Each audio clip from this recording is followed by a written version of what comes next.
Hi there, Dr. Craig from Elevate Chiropractic. In today's video, I'm going to discuss a simple concept called non-exercise movement. I'll talk about what it is, why it's important, why you should do it, and how it relates to a thing called the NEAT principle, which can actually help you feel better and possibly even lose weight. Sounds complicated, but it's very simple and very effective.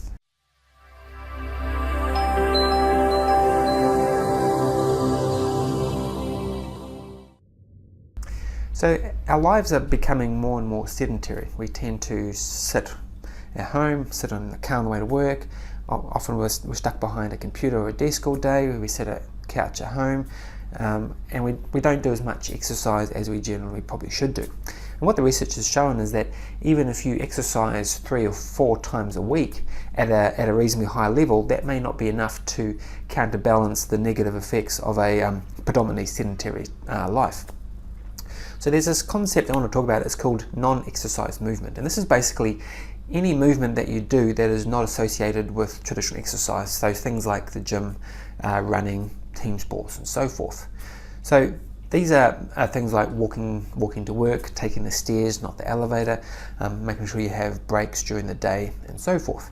So the more that we can incorporate these into our day, the better it's going to be.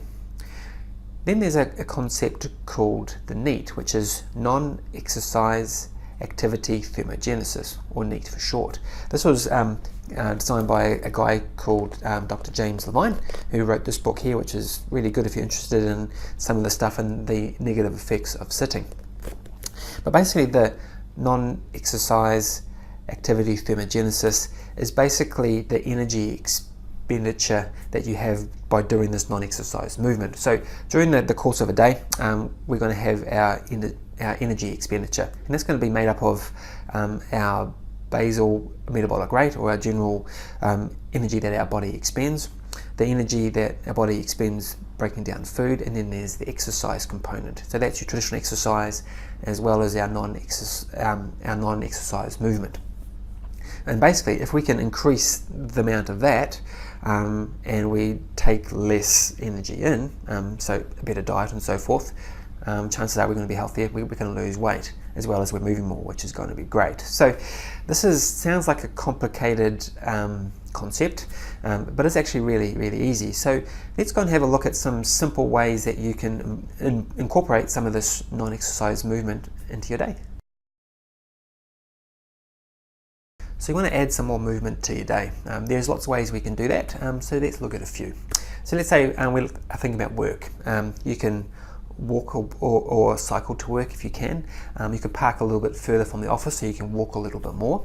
You can take the stairs instead of the elevator. If you're sitting at your desk for a while, set a timer to make sure you do get up and have a break. If possible, you can stand up to answer the phone when it rings. You could have a walking meeting or a standing meeting. Make sure you go for a walk on your lunch breaks. Sit on an exercise ball like I discussed in my last video. All of these things are going to add some movement to your day at the office. If you're at home, let's say you're watching TV, you can get up and have a walk around every ad break. You can do a stretch every ad break. You can sit on the floor to watch TV for a little while. Let's say you're going to put your shoes on. How about we crouch or kneel down to put our shoes on rather than sitting in a chair? All of these things are really simple ways of just adding a little bit more movement to the day. I've actually written a blog post on this on my website. There is a link above where I've talked about, I think, at least 28 different ways that you can add more movement to your day. It is very simple, and I'd appreciate some of your thoughts on ways that you can add some movement to your day. So if you can think of anything a little bit different, try commenting down below, and we can see if we can figure out some more ways to add some more movement to your day and make your body feel even better.